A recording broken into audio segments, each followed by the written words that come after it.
तो let's start. ठीक,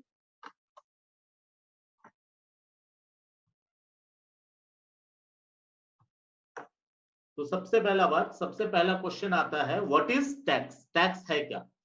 तो a tax is compulsory contribution from the person to the government to defray the expenses incurred in the common interest of all without reference to special benefits conferred। मतलब क्या है? देखो, एक compulsory contribution है लोगों के तरफ से गवर्नमेंट को। क्यों? ताकि गवर्नमेंट उस पैसे को तुम लोगों के हेल्प के लिए यूटिलाइज कर सके। किसी पर्सनल इंडिविजुअल इंसान को हेल्प नहीं करना, एक कम्युनिटी को हेल्प करने के लिए गवर्नमेंट यूज कर सके। फॉर एग्जाम्पल, अभी सपोज सब लोग सिलीगुड़ी में रहते हो, महानंदा ब्रिज है। क्या महानंदा ब्रिज बनाने में तुम लोगों ने पैसा दिया है? किसी ने पैसा दिया है? तुम लोगों का घर है, घर के बाहर एक रोड होगा, ठीक है, घर तक तो पूरा चकाचक होगा, किसी का मार्बल टाइल्स वगैरह लगा होगा, ठीक है, गेट भी जबरदस्त होगा, लेकिन रोड क्या तुम लोगों ने बनाया है? ये रोड हुआ, फ्लाईओवर हुआ, ठीक है, गवर्नमेंट हॉस्पिटल्स है, गवर्नमेंट स्कूल्स है।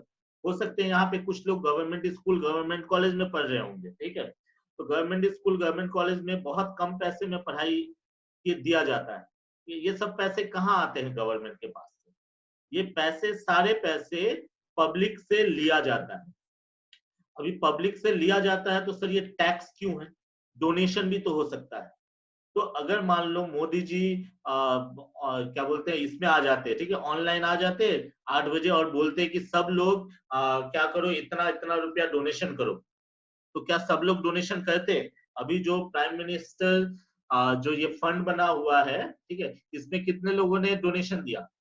अगर डोनेशन के तौर पे हम लोग, अगर गवर्नमेंट अगर पब्लिक से पैसा मांगता है कि चलो भैया कुछ डोनेशन करो, तो पूरा इंडिया का ये करना है, क्या रिफॉर्म करना है, उसको उसका ग्रोथ करवाना है, हम लोगों को फ्लाईओवर बनाना है, पुल बनाना है, कोई भी पैसा नहीं देता। इसीलिए सब पे एक जबरदस्ती का, मैं बोल रहा हूँ कंपलसरी कंट्रीब्यूशन कर दिया। अगर नहीं करोगे तो तुम्हारे अगेंस्ट में कुछ लीगल एक्शन लिया जाएगा, इसलिए बोला गया इसको कंपलसरी कंट्रीब्यूशन। तो ऐसा कंपलसरी कंट्रीब्यूशन जो गवर्नमेंट को पब्लिक पे करता है और गवर्नमेंट उस पैसे को कॉमन इंटरेस्ट के लिए यूज करता है, उसे ही टैक्स बोलते हैं। सबको क्लियर होगा?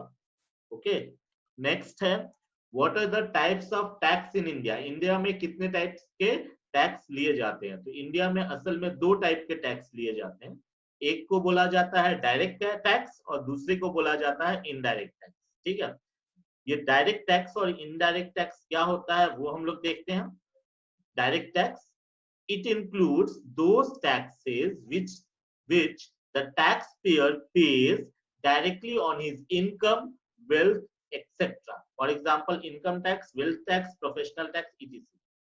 ये डायरेक्ट टैक्स वैसे टैक्स को बोलते हैं जो कि एक इंडिविजुअल पर्सन डायरेक्टली गवर्नमेंट को पे करता है।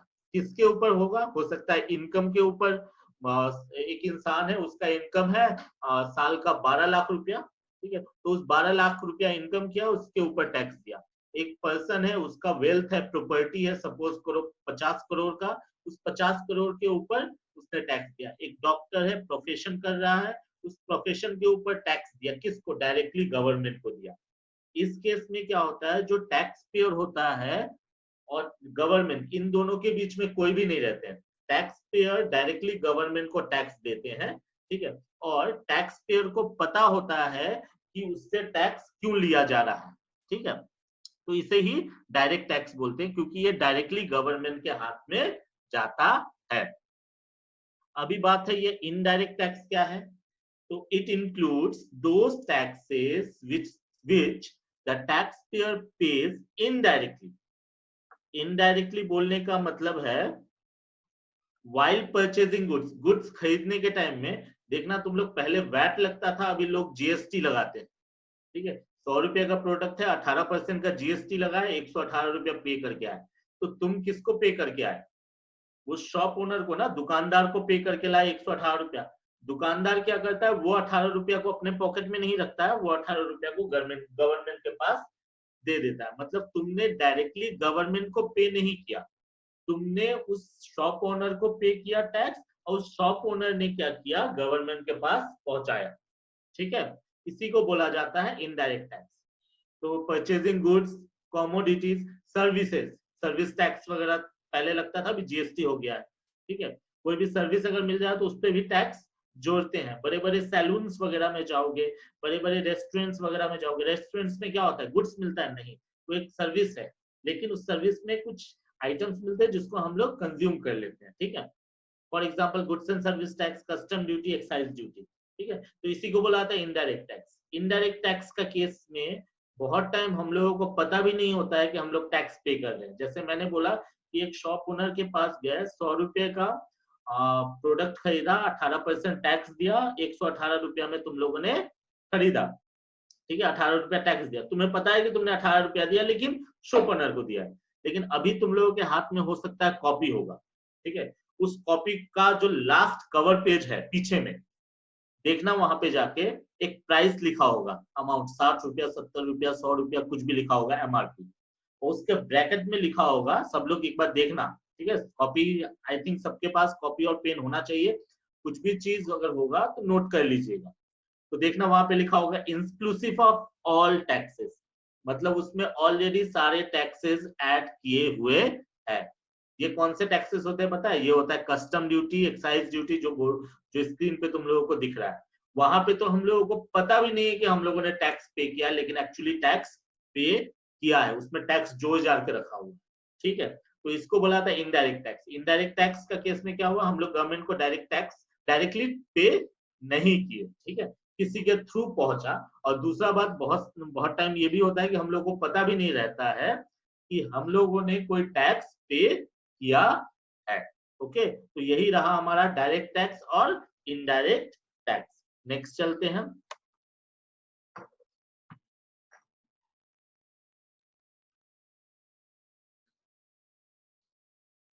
अभी आते हैं इनकम टैक्स। एक्चुअली जो तो हम लोगों के सिलेबस में है वो है इनकम टैक्स, और इनकम टैक्स अभी थोड़ी देर पहले हम लोगों ने देखा, ये हमारा क्या है, एक टाइप का डायरेक्ट टैक्स है। ठीक है, इनकम के ऊपर हमारे जो इनकम है, हमने जो अर्न किया, ठीक है, उस इनकम के ऊपर गवर्नमेंट को जो टैक्स पे करते हैं, that tax is called income tax. ठीक है, और एक चीज मैं बता दूं, ये 40 मिनट्स के बाद ना एक बार वीडियो ऑफ होगा। ठीक है, एक बार वीडियो ऑफ होगा, फटाफट तुम लोगों को आके लॉग इन कर लेना है उस टाइम।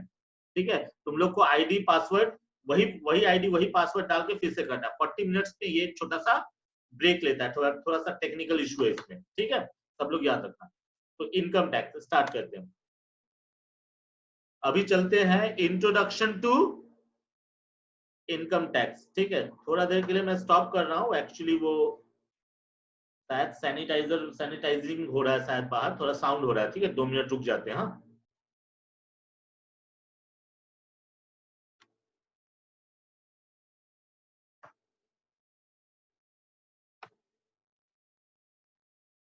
दो मिनट रुक रहा हूं मैं, एक्चुअली बाहर सैनिटाइजिंग हो रहा है, उसका साउंड आ रहा है थोड़ा सा।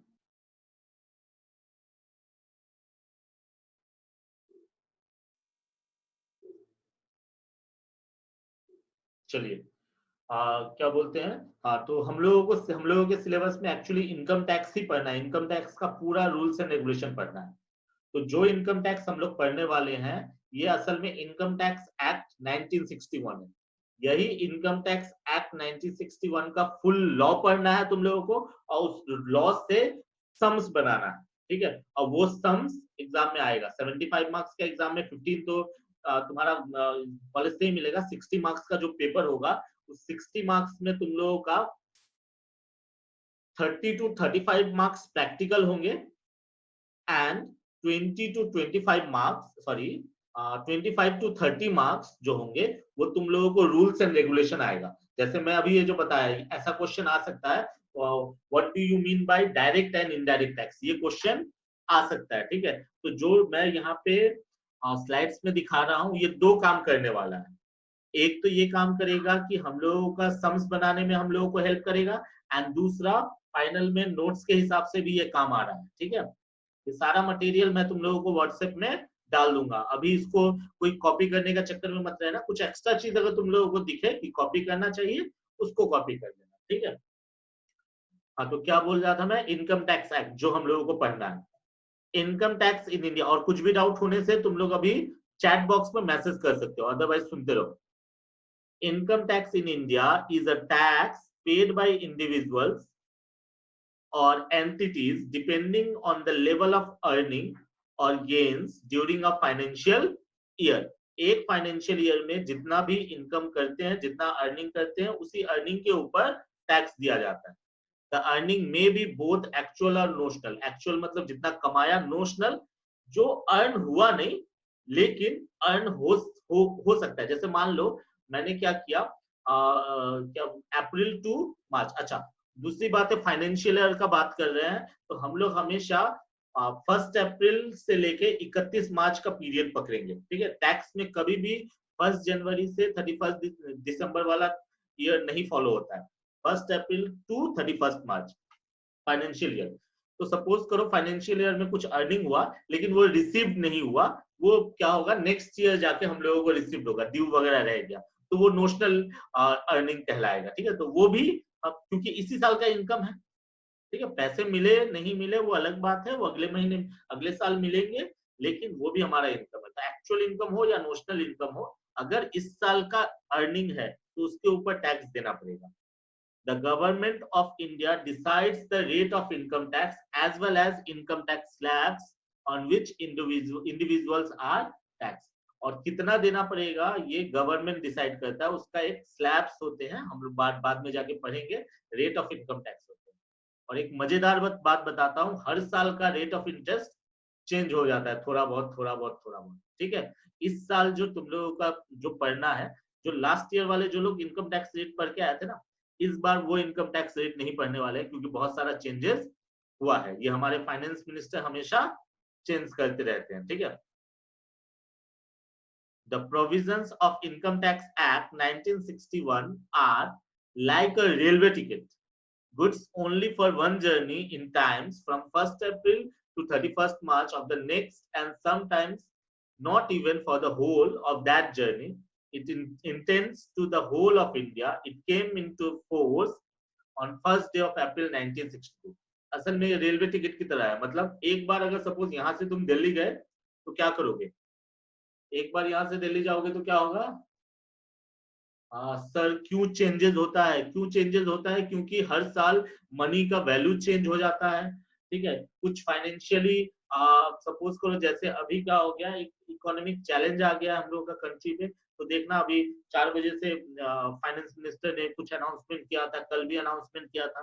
तो ये डिपेंड करता है कि हम लोगों को अपने कंट्री के प्रोग्रेस के लिए, कंट्री का डेवलपमेंट के लिए क्या रेट चाहिए, कितने पैसे चाहिए, ठीक है। अब उस पैसे उस टारगेट को फुलफिल करने के लिए गवर्नमेंट ऊपर नीचे करता है ताकि लोगों का भी नुकसान ना हो और गवर्नमेंट के पास फंड भी आ जाए, ठीक है। इसलिए ऊपर नीचे हमेशा होते रहता है, ठीक है, कोई एक फिक्स रेट नहीं है, ठीक।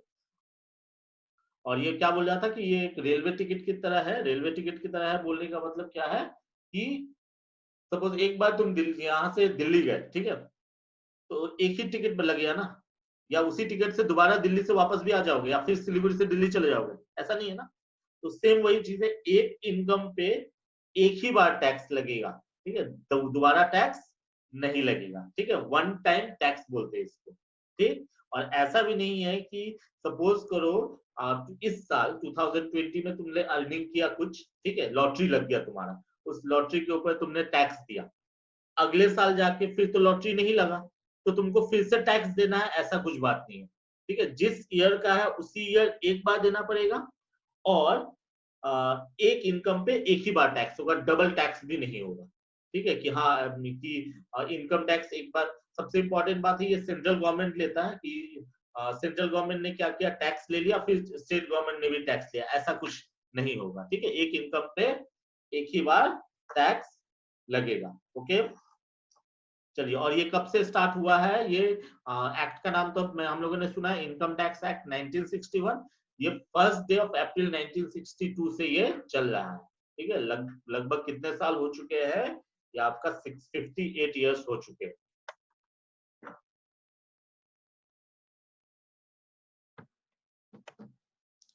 चलिए अभी इनकम टैक्स का कुछ सेलिंग फीचर्स वगैरह जानते हैं कि इनकम टैक्स का सिस्टम क्या है। तो जो चीज मैंने बताया उसी को थोड़ा सा मैं अरेंज कर रहा हूँ। Number 1, income tax is an annual tax on income. एक साल में एक ही बार टैक्स लगेगा, 2 बार नहीं लगेगा। 6-6 महीना या 2-2 महीना 3-3 महीना वाला नहीं है, एक साल में एक ही बार होगा। ठीक है, इसलिए टीए में ऐड आता है 31 मार्च 31 दिसंबर ऐसे करके आते रहता है। अभी जैसे इस साल जो पिछले साल का जो इनकम है उसके ऊपर 31 दिसंबर तक टैक्स दे देना है। मतलब मार्च में जो ईयर खत्म हुआ है उसके ऊपर 31 दिसंबर तक दे देना है। दूसरा, income is calculated with reference to a previous year as defined in section 3। असल में ये सेक्शन 3 आगे आएगा, उसमें मैं बताऊंगा। ठीक है, ये क्या होता है, हर प्रीवियस ईयर का कैलकुलेशन पे आता है। ये अभी तुम लोगों को समझ में नहीं आएगा, ये थोड़ी देर के बाद समझ में आएगा। ठीक है, मतलब इतना समझ के रखो कि हर ईयर का टैक्स दिया जाता है। ठीक है, एक तो एक साल एनुअल टैक्स लगता है, दूसरा हर साल का टैक्स लगता है अलग अलग। फिर income of the previous year is assessed in the following year known as assessment year. इसका मतलब क्या है, जैसे मान लो एक साल है, ठीक है, कोई एक साल लेते हैं। जैसे मान लो अभी जस्ट कब कौन सा खत्म हुआ है, 31 मार्च 2020 खत्म हुआ है। ठीक है, 31 मार्च 2020 खत्म हुआ है, तो एक साल खत्म हुआ ना, उसका टैक्स अभी पे करना होगा। ठीक है, ओके, पिछले साल का टैक्स अभी पे करना होगा। तो यही चीज के बारे में बताया। ये 2 और 3 पॉइंट नीचे समझ में आएगा, मैं बाद में बताऊंगा। फिर नंबर 4 वाला, tax is levied on such income at the rates applicable for such assessment year. उस असेसमेंट ईयर का जो रेट होगा उसी रेट से ये होगा, लगेगा। ठीक है, और while normal rates of tax are prescribed by the Finance Act, special rates of tax are specified by the Income Tax Act। और ये सारा जो होता है फाइनेंस एक्ट का, इनकम टैक्स एक्ट के हिसाब से ही होता है। और tax is levied on every person, हर एक इंसान पे टैक्स का नियम लागू होता है। ठीक है, ये इसमें से कुछ कुछ पॉइंट्स हो सकता है तुम लोगों को समझ में नहीं आया होगा, एक दो दो तीन नंबर पॉइंट। ठीक है, आगे मैं स्लाइड्स करूंगा, वो समझ में आएगा, फिर मैं ये बैक आऊंगा वापस से। ठीक है, मैं थोड़ा आगे जाता हूँ, ये बैक आऊंगा मैं। ठीक है, मैं एक चीज तुम लोगों को पहले समझा देता हूँ, फिर मैं पीछे आता हूँ। ठीक है, सबसे पहले मैं प्रीवियस ईयर समझाता हूँ। ठीक है, सबका स्क्रीन पे प्रीवियस ईयर आ गया होगा। ठीक है, ये प्रीवियस ईयर क्या है, सबसे पहले प्रीवियस ईयर समझो, तभी जाके समझ में आएगा। Previous year is a period in respect of which a person has to pay tax. जिस पीरियड के लिए टैक्स पे करना होता है, that period is called previous year. In income tax act, the previous year is a period of 12 months beginning from 1 April to 31 March. 1 अप्रैल से लेके 31 मार्च का जो पीरियड होता है, इस पीरियड को ही प्रीवियस ईयर बोलते हैं। फिर से बता रहा हूं, 1 अप्रैल से लेके 31 मार्च तक का जो पीरियड होता है, उस पीरियड को ही क्या बोलते हैं, तुम्हारा प्रीवियस ईयर बोलते हैं। ठीक है, it is also called income year. अभी तुम लोग सोचे होंगे सर प्रीवियस ईयर तो हर साल तो क्या होता है, हर साल 1 अप्रैल से 31 मार्च आता है, तो क्या हर साल प्रीवियस ईयर है? तो यस, हर साल प्रीवियस ईयर है, क्योंकि हर साल लोग इनकम करते हैं। ठीक है, तो अगर सपोज ये जो भी साल का हो, जैसे पिछला साल कब खत्म हुआ था, 2019 से 2020 में खत्म हुआ था, 1 अप्रैल 2019 से 31 मार्च 20 में खत्म हुआ, तो वो भी एक प्रीवियस ईयर। ठीक है, पीछे चलते हैं। असेसमेंट ईयर, ये असेसमेंट ईयर क्या है, अंडर सेक्शन 29 ये असेसमेंट ईयर है। Assessment year is the year in which one file income tax return. Income tax return file करने का मतलब इनकम टैक्स पे करना या फिर इनकम टैक्स का इंफॉर्मेशन देना। Assessment year is the year in which one filed income tax returns of the year prior to it. It is the year in which the income that one has earned in the financial year that is just ended is evaluated. For example, मैंने जितना भी line पढ़ा होगा, मुझे उम्मीद है कि यहाँ कुछ भी उतना समझ में नहीं आया होगा। हाँ, सेक्शन याद रखना है, मैं सारे जगह सेक्शन नहीं लिख रहा हूँ, लेकिन जहां भी सेक्शन लिख रहा हूँ वो तुम लोगों को याद करने हैं। ठीक है, अभी एक चीज बताता हूँ, यहाँ पे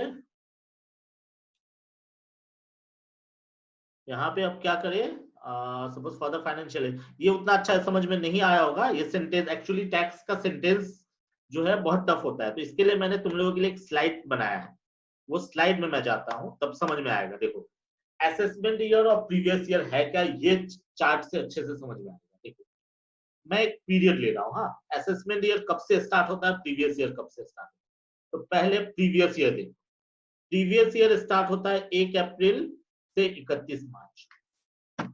असेसमेंट ईयर भी स्टार्ट होता है 1 अप्रैल से 31 मार्च। तो तुम लोग सोच रहे होगे सर प्रीवियस ईयर और असेसमेंट ईयर में क्या डिफरेंस है, दिमाग में आ रहा होगा। तो फिर दूसरा सेकंड लाइन में देखना, मैंने लिखा है 2018-19 प्रीवियस ईयर और 2019-20 असेसमेंट ईयर। 2000 प्रीवियस ईयर में जाना, 2018-19 है ना, उसमें देखना 18-19 कब से स्टार्ट होगा, 18-19 स्टार्ट होगा 1 अप्रैल 18 से लेके 31 मार्च 19 तक। 1 अप्रैल, क्योंकि मैंने बताया था फाइनेंशियल ईयर फॉलो होता है, ठीक है, फाइनेंशियल ईयर फॉलो होता है कि अप्रैल से स्टार्ट होगा मार्च में जाएगा, ठीक है। तो 1 अप्रैल 18 को एक फाइनेंशियल ईयर स्टार्ट हुआ होगा, अप्रैल, मई, जून, जुलाई, अगस्त, सितंबर, अक्टूबर, नवंबर, दिसंबर, जनवरी, फरवरी, मार्च, 31 मार्च 2019 में एक फाइनेंशियल ईयर क्लोज हुआ होगा। सपोज मैं हूं, मैं 1 अप्रैल 2018 से 31 मार्च 2019 के बीच में मैंने कुछ इनकम किया होगा, ठीक है। अब उस इनकम के ऊपर फिर से बोल रहा हूं, ठीक है, 1 अप्रैल 2018 से 31 मार्च 2019 तक के बीच में मैंने कुछ इनकम किया होगा। अब इसका टैक्स पे करना है मेरे को, ठीक है। तो टैक्स कब पे करूंगा, तो कब क्लोज हुआ ये, 1 अप्रैल 18 से स्टार्ट हुआ, 31 मार्च 19 को क्लोज हुआ। इसका मतलब ये नेक्स्ट ईयर में जाके पे होगा। मतलब देखो तो लेफ्ट साइड में जाओ असेसमेंट ईयर में, 1 अप्रैल 19 से लेके 31 मार्च 20 के बीच में पे करना होगा, तो इसको बोला जाता है असेसमेंट ईयर, ठीक है। देखो 19-20 है ना, इसका मतलब 18-19 में इनकम करेंगे और उसका टैक्स का पेमेंट कब करेंगे, 19-20 में करेंगे। फिर उससे नीचे देखना 2019-20 लिखा है रेड कलर से मैंने, कब स्टार्ट हुआ होगा, 1 अप्रैल 19 से 31 मार्च 2020। 19-20 में इनकम करेंगे, उसका टैक्स कब पे करेंगे, 20-21 में पे करेंगे। देखो असेसमेंट ईयर में 2020-21 होगा। फिर प्रीवियस ईयर में जाओ नीचे 2020-21, देखिए सर असेसमेंट ईयर और फाइनेंशियल ईयर में क्या डिफरेंस होता है, वही समझाने का कोशिश कर रहा हूँ सुमित, ध्यान से देखो, ठीक है। ये थोड़ा सा कॉम्प्लीमेंट्री है, अभी समझ में आ जाएगा।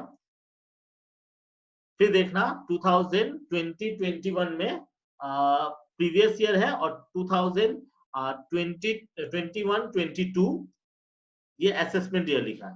अभी एक बहुत मजे का चीज बताता हूँ, ठीक है। मजे का चीज क्या है, मान लो मैं 2000, सबसे पहला वाला एग्जांपल लेता हूँ 2018-19, हाँ ध्यान से सुनना, एकदम ध्यान से, यहीं से समझ में आ जाएगा डिफरेंस। 18-19 कब स्टार्ट हुआ, 1 अप्रैल 18 के स्टार्ट हुआ और 31 मार्च 19 को क्लोज हुआ। 1 साल का पीरियड इनकम किए हम लोग। अब इसका टैक्स कब पे करना है, लेफ्ट साइड में जाओ असेसमेंट ईयर 1 अप्रैल 19 से लेके 31 मार्च 20 तक पे करना। मतलब 2018-19 का इनकम करेंगे, उसके ऊपर टैक्स कब देंगे, 2019-20। तो क्या 2019-20 में घर में बैठे रहेंगे क्या, उस साल इनकम नहीं करेंगे, उस साल भी तो इनकम करेंगे।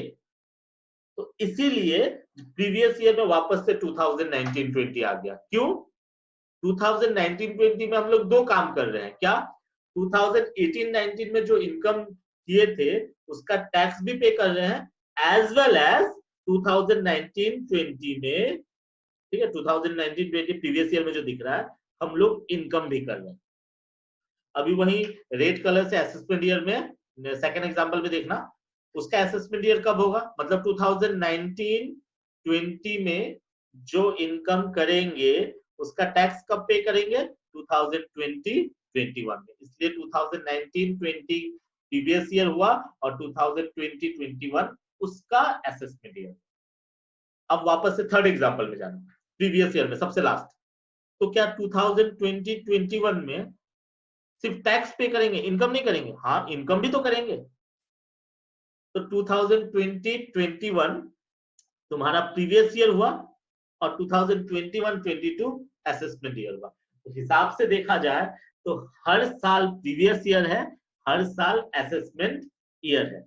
तो इसको अगर समराइज वे में अगर मैं एक बार में बताऊं तो ध्यान से सुनना। 2018-19 में जो इनकम किया उसका टैक्स देंगे 2019-20 में। 2019-20 में जो इनकम किया उसका टैक्स देंगे 2020-21 में। 2020-21 में जो इनकम किया उसका टैक्स देंगे 2021-22 में। 2021-22 में जो इनकम करेंगे उसका टैक्स देंगे 2000 क्या होगा 22-23 में होगा। क्लियर है? तो हर साल प्रीवियस ईयर भी है, हर साल असेसमेंट ईयर भी है। अभी थोड़ा सा कंफ्यूजन हो सकता है, दिमाग में रहा होगा कि सर हम लोग को कैसे पता चलेगा कि कौन सी ईयर का टैक्स निकालना है और कौन से ईयर में निकालना है, ऐसा भी हो सकता है। तो अभी आज कितनी तारीख है सबसे पहले देखते हैं। आज है 15 मई 2020, ठीक है, 15 मई 2020, ठीक है। यहाँ पे सबको चैट बॉक्स यूज करना है, मेरे को रिप्लाई भी करना है तुम लोगों को। आज है 15 मई 2020। ये कौन सा पीरियड है बता तो? 2020, 15 मई 2020। ये असल में 1 अप्रैल 2020 से स्टार्ट हुआ है और 31 मार्च 2021 को खत्म होने वाले के बीच में, मतलब अभी 2020-21 चल रहा है। 2020-21 चल रहा है। सब लोग को समझ में आया ये चीज कि अभी जो आज का जो डेट है वो 2020-21 चल रहा है। यस और नो रिप्लाई, मस्ट रिप्लाई कि अभी 2020-21 चल रहा है, ये must reply. Rahul yes, Smit yes, yes yes yes yes yes, must reply. मेरे को चाहिए कि सबको समझ सुनाई दे रहा है या नहीं, मैं भी चेक कर रहा हूँ। वाह, वेरी गुड वेरी गुड, सबको सुनाई दे रहा है। 2020-21 चल रहा है। अभी 2020-21 चल रहा है, तो ये तो इस साल तो इनकम कर ही रहे होंगे। तो हम लोग को एग्जाम में कौन से ईयर का कौन सा ईयर खत्म हुआ है? जस्ट 2021 चल रहा है और जस्ट खत्म कौन सा हुआ है? 1920 खत्म हुआ है। 2019-20 खत्म हुआ है। यस और नो?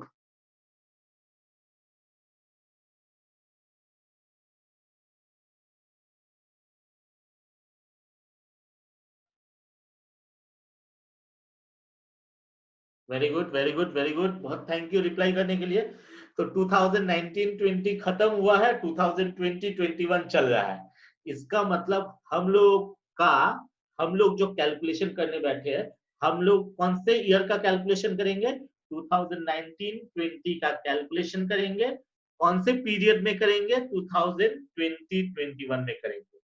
इसलिए हम लोग 2019-20 प्रीवियस ईयर का असेसमेंट करेंगे 2020-21 में। इसीलिए रेड कलर से मैंने लिखा है, ठीक है, जो लिखा है ये तुम लोगों को रट्टा मार के लर्न करके रख लेना है। तुम लोग जो एग्जाम दोगे तो तुम लोगों का कौन सा क्वेश्चन आने वाला है? 2019-20 का इनकम के ऊपर टैक्स निकालना सीखना है। 2019-20 का इनकम के ऊपर टैक्स निकालना सीखना है। तो अगर आज के बाद में कभी भी, इसका मतलब तुम लोगों का प्रीवियस ईयर, तुम लोगों का एग्जाम के हिसाब से प्रीवियस ईयर क्या हुआ? 2019-20, क्योंकि 2019-20 का इनकम के ऊपर ही तुम लोग टैक्स निकालना सीखने वाले हो। और कौन सा पीरियड में असेसमेंट करने वाले हो? 2020-21 में।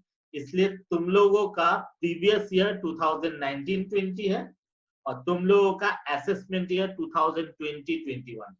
जिस तरीके से तुम लोगों को अपना नाम याद है उस तरीके से ये भी याद होना चाहिए। सर इसका मतलब assessment year used for paying tax only? Yes, not paying tax only, refund भी होता है, ठीक है। Yes yes, very good. ये असल में लेकिन एज वेल एज पे भी करेंगे लेकिन अर्न भी कर रहे हैं, और इस ईयर का टैक्स अगले साल पे होगा, फिर उस ईयर का टैक्स अगले साल। कुछ कुछ केसेस में एडवांस टैक्स भी होता है, तो वो चीज पे मैं नहीं जा रहा हूँ, मैं नॉर्मल कॉन्सेप्ट बता रहा हूँ। एक साल इनकम करेंगे, अगले साल पे करेगा। फाइनेंशियल ईयर कौन सा होगा? फाइनेंशियल ईयर हम लोग का अभी कौन सा फाइनेंशियल ईयर बोल के टैक्स में कभी भी यूज नहीं होगा आज के बाद। सिर्फ 2 ही ईयर होगा, previous year and assessment year. Financial year बोलना ही नहीं है टैक्स में, अदर फाइनेंशियल ईयर होता ही नहीं असल में। टैक्स में सिर्फ 2 ही ईयर होता है। फाइनेंशियल ईयर इसलिए यूज किया था मैंने ताकि तुम लोगों को मैं टाइम समझा सकूं कि अप्रैल से मार्च तक। तुम लोगों को सिर्फ 2 चीज याद रखनी है कि सर हम लोगों का प्रीवियस ईयर है 2019-20, क्योंकि हम लोग 1 अप्रैल 2019 से 31 मार्च 2020 के बीच का कैलकुलेशन कर रहे हैं, और हम लोगों का असेसमेंट ईयर है 2020-21।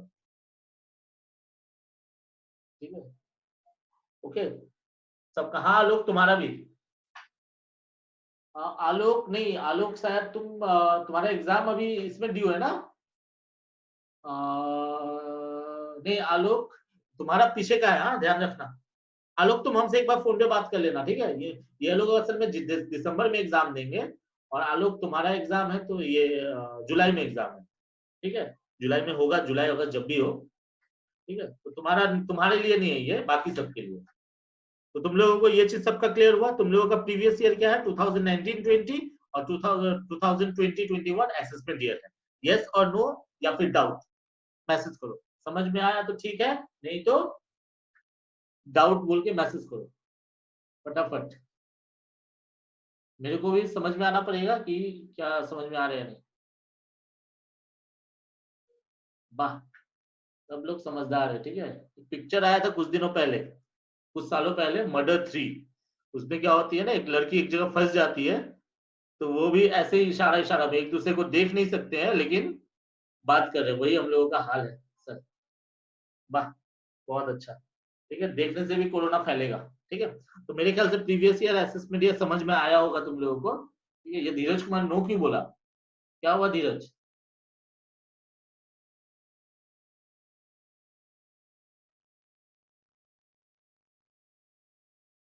चलो ठीक है, ऑलमोस्ट सबका क्लियर है। किसी का अगर डाउट रहता है तो बाद में भी हमको फोन करके पूछ सकते हो।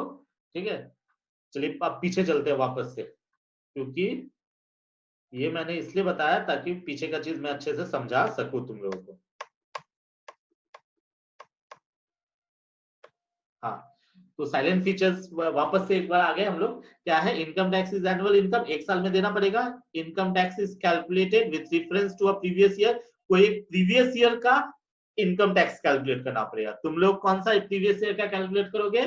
2019 2000 2019-20 का कैलकुलेट करोगे। ठीक है, income of the previous year is assessed in the following year known as assessment year. मैंने बताया ना, कोई भी साल का इनकम के ऊपर अगले साल टैक्स देना पड़ता है। तुम लोग 2019-20 का कैलकुलेशन, 19-20 प्रीवियस ईयर का टैक्स का कैलकुलेशन एंड पेमेंट सीखोगे कब? 2020-21। इसलिए तुम लोग का previous year 2019-20 and assessment year 2020-21 है। Next, number 4, tax is levied on such income at the rates applicable for the assessment year. ये assessment year में जो इनकम है, जो स्लैब है, जो रेट्स है, उस रेट को ही यूज करना है। ठीक है, इससे पहले वाले ईयर या फिर आने वाले ईयर का टैक्स रेट से हम लोग को कोई मतलब नहीं है। ठीक है, वो मैं बाद में बताऊंगा। वाइल नॉर्मल रेट्स, ये तो सीधा सा बताया था, गवर्नमेंट डिसाइड करता है और हर एक इंसान को करना पड़ता है जो लोग लाइबल है, इसलिए लेविड बोला हुआ है। ठीक है, चलो आगे चलते हैं। अभी stages of imposition of income tax. Income tax कैसे होता है, इम्पोजिट करते, उसका स्टेज क्या है? तो पहला वर्ड डिक्लेरेशन ऑफ लायबिलिटी। सबसे पहले ये चेक करना होगा at this stage it should be determined that are the person is liable to pay tax और नॉट। सबसे पहले ये चेक किया जाता है कि जो बंदे का हम लोग टैक्स निकालेंगे या कुछ भी करेंगे, वो बंदा है कि नहीं, पे करना चाहिए कि उसको या नहीं, वो लायबल है या नहीं। ठीक है, उसके ऊपर कोई टैक्स का बर्डन बनता है या नहीं बनता है, कितना टैक्स बनता है वो बात का बात। फॉर एग्जाम्पल मैं बताता हूँ, सपोज करो ये कोई एक इंसान है, इंडियन है। ठीक है, कोई एक इंसान है, इंडियन है, और वो पिछला एक साल 2019-20 में, जो कि तुम लोग का प्रीवियस ईयर है, पूरा एक साल दुबई में था और इनकम कर रहा था। फिर से बोल रहा हूँ, पूरा एक साल दुबई में था और इनकम कर रहा था। ठीक है, और वहीं पे सेटल था, सब कुछ कर रहा था और अभी इंडिया में आ गया। तो पूरा 1 साल तो दुबई में इनकम किया, तो उसको इंडिया में क्या टैक्स देना है? नहीं, उसको इंडिया में कोई टैक्स नहीं देना है। इसका भी एक रूल है, वो एक चैप्टर आएगा रेसिडेंशियल स्टेटस, उसमें सिखाऊंगा। उसको नहीं देना पड़ेगा। मैं फिर से सुन ले, कोई इंसान अगर पूरा साल अगर इंडिया के बाहर रहता है तो उसको इंडिया में कोई टैक्स नहीं देना पड़ता। तो सबसे पहले ये चेक करना पड़ेगा कि वो इंसान इंडिया में टैक्स देने लायक है या नहीं, पहले चेक करो। अब डोनाल्ड ट्रम्प से थोड़ी ना टैक्स ले सकते हैं, ठीक है? वो थोड़ी ना इंडिया में रहता है, इंडिया में थोड़ी ना उसका कारोबार है, ठीक? दूसरा चीज क्या करना है, पहले तो चेक करना है कि उसको पे करना है कि नहीं करना है, ठीक? और दूसरा बात, 18 साल से नीचे वाला कोई भी इंसान टैक्स पे नहीं करता, तो ये भी चेक करना होता है, ठीक है? सेकंड क्या है, assessment. It is the stage when actual amount of tax is calculated, जो कि अभी हम लोग कैलकुलेट करेंगे। And recovery of tax, eight this stage the government collect the amount of tax. Government क्या करेगा, टैक्स कलेक्ट करेगा। नहीं पे करोगे तो लीगल एक्शन लेगा तुम्हारे। तो सबसे पहले चेक होगा कि सामने वाला बंदा टैक्स पे करेगा या नहीं करेगा, लायबल है या नहीं, चेक होगा। फिर चेक होगा कि चलो लायबल है, उसको टैक्स तो इसका बनता है, अब कितना बनता है वो चेक होगा, असेसमेंट होगा। और थर्ड क्या होगा, टैक्स का पेमेंट होगा, रिकवरी ऑफ टैक्स। ये 3 स्टेज में काम होता है, ठीक है? कभी कभी ये तीनों स्टेज 1 साल में भी हो जाता है, आगे चल के हम लोग पढ़ेंगे। नेक्स्ट स्टेज, अभी ये बहुत इंपॉर्टेंट पॉइंट है, tax evasion, tax avoidance and tax planning, ठीक है? टैक्स एवेशन, टैक्स अवॉइडेंस और टैक्स प्लानिंग क्या है? देखो, टैक्स प्लानिंग है, tax planning is done to reduce the liability of tax by applying the provisions and moral of law. Law जितना है ना, इनकम टैक्स लॉ या फिर डिफरेंट लॉ, उस लॉ को मानते हुए सबसे बेस्ट रास्ता निकालना, लॉ को मानते हुए सबसे बेस्ट रास्ता निकालना, ताकि हम लोगों को सबसे कम टैक्स पे करना पड़े, that is called tax planning. Okay, फिर से बता रहा हूं, लॉ को पूरी तरह से मानते हुए, ठीक है, कोई भी इलीगल एक्टिविटी नहीं करना है, लॉ को पूरी तरह से मानते हुए ऐसा प्रोविजन करना, ऐसा रास्ता निकालना कि हमको सबसे कम टैक्स देना पड़े, that is called tax planning. Tax avoidance क्या है? Tax avoidance is the reduced tax liability by applying the script of law. Script of law मतलब कहीं कहीं पे ना लूप होल्स रहते हैं। लूप होल्स मतलब, बोलने का मतलब, ये जो अभी थोड़ा देर पहले क्वेश्चन पूछा था तुम लोगों ने, कोई पूछा था कि सर हर साल रेट क्यों चेंज होते हैं, तो इसका रीजन है लूप होल्स। लूप होल्स मतलब खामियां। कितना भी करें, 135 करोड़ का पॉपुलेशन है, ठीक है, इतने बुद्धिमान लोग हैं, लोग दिमाग लगा लेते हैं कि टैक्स नहीं देना पड़े, ऐसा सिचुएशन, ठीक है? ये क्यों दिमाग लगा लेते हैं? देखते हैं कि गवर्नमेंट ने टैक्स प्लानिंग का एक एग्जांपल, टैक्स प्लानिंग का एक एग्जांपल एलआईसी, ठीक है? लोग क्या करते हैं, अपना टैक्स बचाने के लिए एलआईसी का प्रीमियम भर देते हैं, ठीक है? जितना ज्यादा एलआईसी का प्रीमियम भरा जाता है, उस अमाउंट पे टैक्स नहीं लिया जाता है, ठीक? टैक्स अवॉइडेंस के लिए, ठीक है, गवर्नमेंट का कमजोरी, कुछ खामियां रह गया, ठीक है, क्योंकि बहुत सारे लोग हैं, बुद्धिमान लोग हैं, देखा कि कुछ खामियां रह गया, उस खामियां को यूज कर लिया, ठीक है? वो उसने लॉ वगैरह कुछ नहीं देखा, जैसे मैंने बोला, ठीक है, कि सब लोग ऑनलाइन आ जाना, मैंने बोला, ठीक है? अब सब लोग ऑनलाइन आ जाना, मैंने बोला, ये मेरा वर्ड सुना, सब लोग ऑनलाइन आ जाना, मैंने वर्ड यूज किया जूम पे आना, मैंने वर्ड यूज किया व्हाट्सएप पे आना, इंस्टा पे आना, फेसबुक पे आना, मैं वर्ड यूज नहीं किया ना, ठीक है? इसका मतलब, मैंने अगर बोला, मैं गवर्नमेंट हूं, मैंने बोला कि ऑनलाइन आ जाओ, तो तुम लोग तो बोल सकते हैं सर आपने तो बोला नहीं जूम होगा कि व्हाट्सएप होगा कि फेसबुक होगा या ट्विटर होगा, कहाँ पे आना है सर? तो हम तो कहीं भी जा सकते हैं, ठीक है? तो ऐसा सिचुएशन क्रिएट करना, गवर्नमेंट का खामियां सबको खोज खोज के, ठीक है, उसके थ्रू निकल जाना, that is called tax avoidance. इसका एक बहुत बड़ा सेगमेंट होगा, मैं और डिटेल से बताऊंगा, ठीक है? और टैक्स एवेशन मतलब ये तो पूरी तरह से illegal. Tax evasion is done to reduce tax liability by exercising unfair means, ऊट पटांग इलीगल एक्टिविटी कर करके बचाना। जैसे बताते हैं, पैसे कमाए, ठीक है, जैसे एक एग्जांपल बताता हूँ, 20,000 से ऊपर कभी भी कैश पेमेंट नहीं किया जा सकता है एज पर इनकम टैक्स।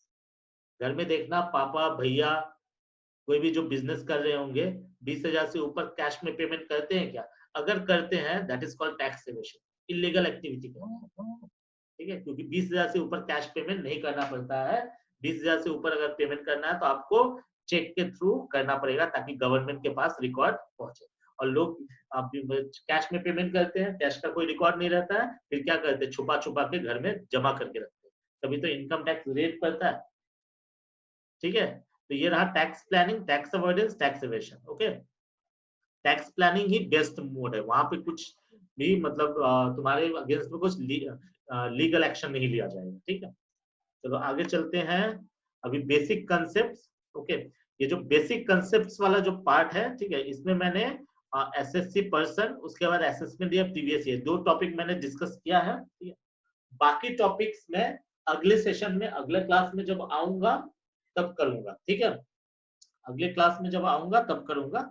आज के लिए मैं इतना, क्योंकि अगर ये सेशन अगर मैं पकड़ता हूं तो मैं ठीक से क्लास नहीं करा पाऊंगा, और 7 बजे से मेरा दूसरा बैच। ओके, तो आज के लिए मैं इतना ही। चेक से पेमेंट में टैक्स लगता है सर? टैक्स लगता नहीं है असल में।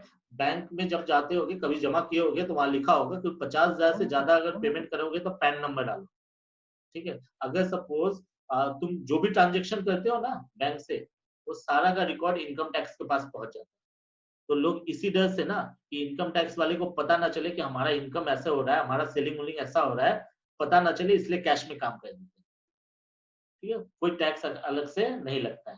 तो इनकम टैक्स डिपार्टमेंट चाहता है कि तुम जो भी लेन देन कर रहे हो, रिसिप्ट पेमेंट कर रहे हो, उसका इंफॉर्मेशन कम से कम हमको दो। तभी तो सच्चा वाला बात होगा ना, कि हाँ तभी तो सच्चे क्या बोलते हैं, एकदम फेथ के साथ पता चलेगा, एकदम ट्रस्ट के साथ पता चलेगा कि हमारा ये इनकम। लोग छुपा देते हैं। ठीक है, तुम लोग का जाके फ्यूचर में तुम लोगों को अपना इनकम टैक्स देना पड़ेगा। ठीक है, तुम लोग ये सब चीज मत, तुम लोग टैक्स प्लानिंग करना, ना टैक्स अवॉइडेंस करना, ना टैक्स एवेशन करना। ठीक है, और जिसको जितना ज्यादा टैक्स पता होता है वो उतना ज्यादा बड़ा चोरी करना चालू कर देता है। ठीक है, तो खैर जो भी हो, ठीक है, आज हम लोगों ने क्या सीखा, थोड़ा सा मैं रिकॉल मार देता हूँ। हम लोगों ने सीखा टैक्स क्या है। ठीक है, टैक्स का टाइप्स क्या था, डायरेक्ट टैक्स, इनडायरेक्ट टैक्स, फिर इनकम टैक्स के पीछे हम लोग बैकग्राउंड थोड़ा जाने, फिर उसका फीचर्स, फिर इनकम टैक्स का स्टेजेस क्या क्या है। सर एक स्टूडेंट अर्निंग करता है तो टैक्स पेमेंट करना पड़ेगा, वो स्लैब के ऊपर डिपेंड करता है। जैसे अभी क्या है, 5 लाख तक अगर सालाना इनकम अगर होता है, ठीक है, तो कोई टैक्स नहीं देना पड़ता है। ये स्लैब ऑफ इनकम में जब जाएंगे तो मैं बताऊंगा। Tax avoidance, tax evasion, tax plan. तो प्रीवियस ईयर में जो इनकम हुआ है, उस इनकम में असेसमेंट ईयर का टैक्स स्लैब का पे करना पड़ता है। प्रीवियस ईयर मतलब 1920 जो प्रीवियस ईयर है, उसमें 1920 प्रीवियस ईयर का ही रूल लगेगा। अगर मैं बोलता हूँ 1920 प्रीवियस ईयर, इसका मतलब 1920 प्रीवियस ईयर या फिर 2021 असेसमेंट ईयर, दोनों एक ही हुआ। ठीक है, तो 1920 प्रीवियस ईयर में 2021 असेसमेंट ईयर का रूल लगता है, स्लैब लगता है। ठीक है, तो देखो इसमें लिस्ट में तुम्हारा मैंने कितना नंबर पे स्लैब लिखा है, इनकम टैक्स रेट 12 नंबर पे रखा है। ठीक है, वो अगले क्लास में सिखाऊंगा कि कैसे कैसे करके उस पे होता है। फिर हम लोगों ने क्या सीखा, ये सब आज को नहीं करूंगा मैं। हाँ, प्रीवियस ईयर असेसमेंट ईयर किया, ठीक है, और असेसमेंट ईयर का एग्जांपल्स मैंने बताया। ठीक है, किसी को अगर कुछ पूछना है, ठीक है, तो मैसेज करो। ठीक है, और अगर सपोज किसी को कुछ डाउट नहीं है तो आज का क्लास मैं ओवर करूंगा। ठीक है।